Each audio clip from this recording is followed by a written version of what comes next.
Hello, my dear students. Today we will discuss some of the important objectives that will come in structural design and drawing 3 subject. In that one, we will discuss about that is pre-stress concrete. What do you mean pre-stress concrete? What do you mean pre-stress concrete? Okay. Usually, in pre-stress concrete means usually in order to enhance the strength of the concrete beam. Okay, the pre-stressing is to be done. Okay, pre-stress members will take more load as compared to the RCC members. Okay, with slender section. There are different types of pre-stressing. First one is that is pre-tensioning, and second one is that is post-tensioning. There are two methods are there. First one is pre-tensioning and second one is post-tensioning. Okay, in pre-stressing what they will do means they will impart the stresses. Okay, what will do, they will impart the stresses to the tendons in order to contract the external load. This is the main concept in the pre-stressing. What they will do, they will impart the stresses in the tendons. Okay, they will impart the stresses in the tendons in order to contract the external load. Okay, I will explain by this diagram. Okay, usually there is a truck is there. Okay, this is the concrete beam. In that one there is no reinforcement is provided. Okay, so if it is moving, if the truck is moving on this beam, definitely it is going to bend like that. Okay, usually what we'll do in order to avoid this bending, what we'll do, okay, so usually what happens, if the load is going on this one, definitely it is going to crack. Okay, where the cracking will develop, usually if you go for any simply supported beam, first crack that will be developed for at the center. Okay, then it will start move toward the top. Okay, bending cracks will be developed at the center and shear crack will be developed at the ends. Okay, now due to this load there will be a crack. Okay, in order to avoid this crack, what we will do, what we'll do, so okay, in order to avoid this crack, definitely we are supposed to provide the reinforcement. Okay, so what we done, in order to avoid this crack, what I will do, in order to avoid, I will provide one reinforcement here. So what I will provide the reinforcement, so this cracking is to be avoided. Means what I done, I have increased the strength of this member, concrete member, by providing a one bar. Okay, the reinforcement is to be done and accordingly strength has been increased. Okay, means crack is avoided. If crack is not developing in the member, means definitely the member strength will be increases. Okay, this is the thing. Same thing in case of pre-stressing. Okay, so we are enhancing the strength of the member, same member with slender section. So what I am doing, we are inserting. Okay, means we are inserting the tendons in the concrete, and we are after inserting the stresses, there will be a compressive stress will be developed in the member. Okay, due to the stresses induced, that will contract the external load. Okay, there are, these stresses are induced by two methods. First one is that is called pre-tensioning. First one is that is pre-tensioning. And second is called that is post-tensioning. There are the two methods of inducing the stresses in the tendons, pre-tensioning and post-tensioning. Okay, I think you should know what do you mean pre-tensioning and post-tensioning. Okay, in pre-tensioning what they will do means, first stresses are induced in the tendons. What they will do, first they will stresses will be induced the tendon. After that one, concrete is to be laid. This is the thing that is to be done in pre-tensioning. What they will do in pre-tensioning, stresses will be induced first. After that one, concrete is to be laid. Okay, this is called pre-tensioning. In post-tensioning, what they will do? Okay, in post-tensioning, first concrete has been casted with a duct. What they will do? They will cast the concrete first and they will provide the duct. After that one, in this duct, they will provide the tendon. Okay, after that one, stressing is to be done in the tendon. This is called post-tensioning. Okay, before solving the objectives, you should know some basic concepts. Okay, so according to that one, we can easily understand the objectives and you can solve in speedy way if you understand the concept clearly. Okay, we'll move for the next part. Okay, so this is the diagram what it shows. This is the pre-stress concrete. So if you understand this concept, no, while solving the objectives, you will tell the answer. Okay, so pre-stress concrete method means, say this is the normal load. Okay, if the load is coming on the beam, definitely this is the load. If it is coming on the beam, what happens? Definitely due to this load, definitely if this is the beam, if I'll take normal beam, so if the loading is like that UDL, so definitely it is going to bend like that. Okay, so this is the behavior, how it will bend. So what we will do, we will provide the reinforcement we will to provide. Okay, so this is the normal case. When you provide the pre-stressing, okay, so when you say here, this is the case what is telling with concrete. Okay, so this is without concrete. Okay, and this one is with load.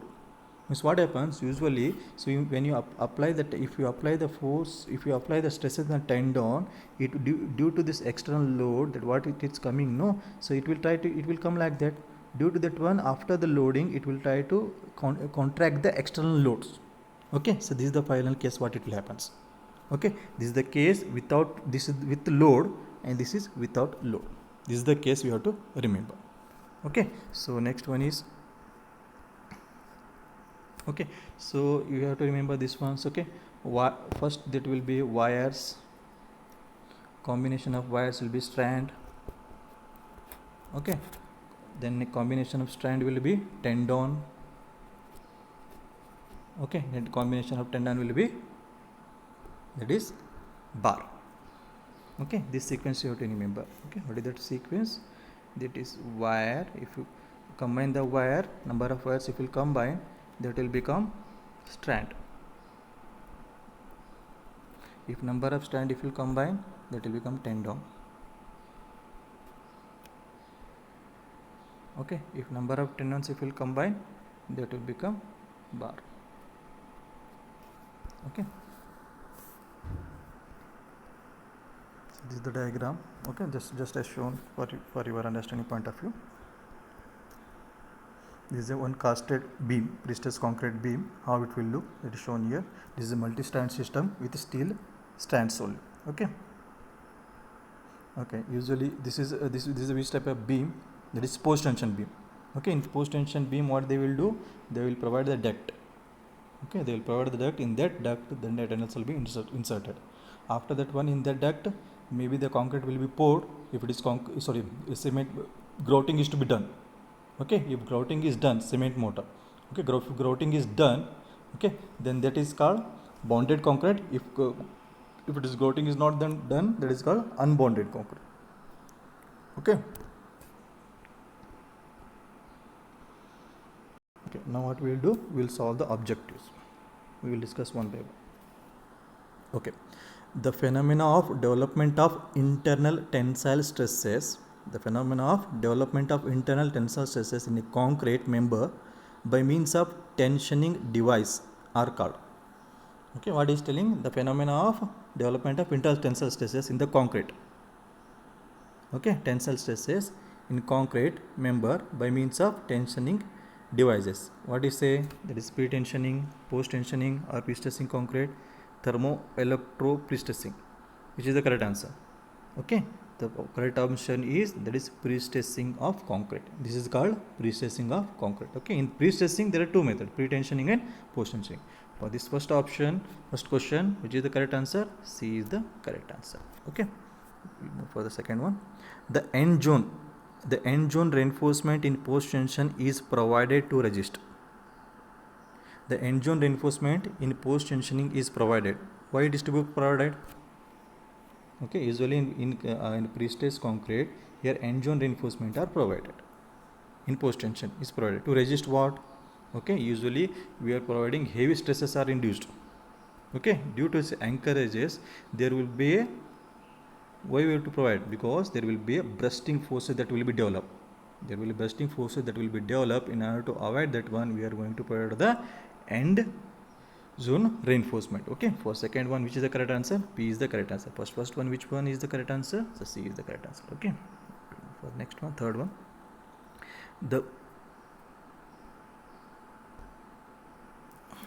the bursting stresses in pre-stressed concrete members are developed at where it will develop. Okay, so maximum bending moment zone, maximum shear zone, anchorage zone, and bond zone. Definitely the maximum bursting forces that will be developed at the support. Okay, what support, what it is? Okay, that is called anchorage zone. Means this is the correct answer for this question will be, that is anchorage zone. Okay, next, the problem of excessive frictional losses can be tackled by reducing. Okay, the problem of excessive frictional losses means what? Usually what happens in case of post tension B, so we are going to provide the duct. In the duct what we'll do, we'll insert the tendons. Okay, due to that one, that due to this motion there will be curvature that will be developed. Okay, sometimes that is oval effect is also developed. Okay, so due to that effect there is a frictional loss will be there. There will be a friction loss due to that curvature. Okay, why that is to be happen? It is due to curvature. For this one, it is the correct answer. C is the correct answer. Okay, next one. The method of pre-stressing. The method of pre-stressing the concrete after it attains its strength is known as. The method of pre-stressing the concrete after it attains its strength. Okay, usually I already told the definition. Means after attaining the strength, we are going to apply the stresses. That is what? That is called post-tensioning. That is called post-tensioning. In which method the pre-stresses is developed? Due to the bond between the concrete and steel. In which method the pre-stresses is developed due to the bond between the concrete and steel. Usually bonding is to be done in which method? That is in pre-tensioning. In case of pre-tensioning. Okay. Next, the length of the pre-stressing tendon between the end of the members and the point where the steel attains its stress is called. Just read it once again. I will read. The length of the pre-stressing tendon between the end of the member and the point where the steel attains its stress is called transmission length. That is called transmission length. Okay. Next one. The load at which the pre-stress member develop its first crack is called. That is called cracking load. That is called cracking load. The phenomena of drying process of contraction. Okay, the phenomena of drying process of contraction concrete refer to, I think this simple question, that is shrinkage of concrete. Okay, next, the ratio between the creep strain and the elastic strain of concrete is defined as, that is creep coefficient.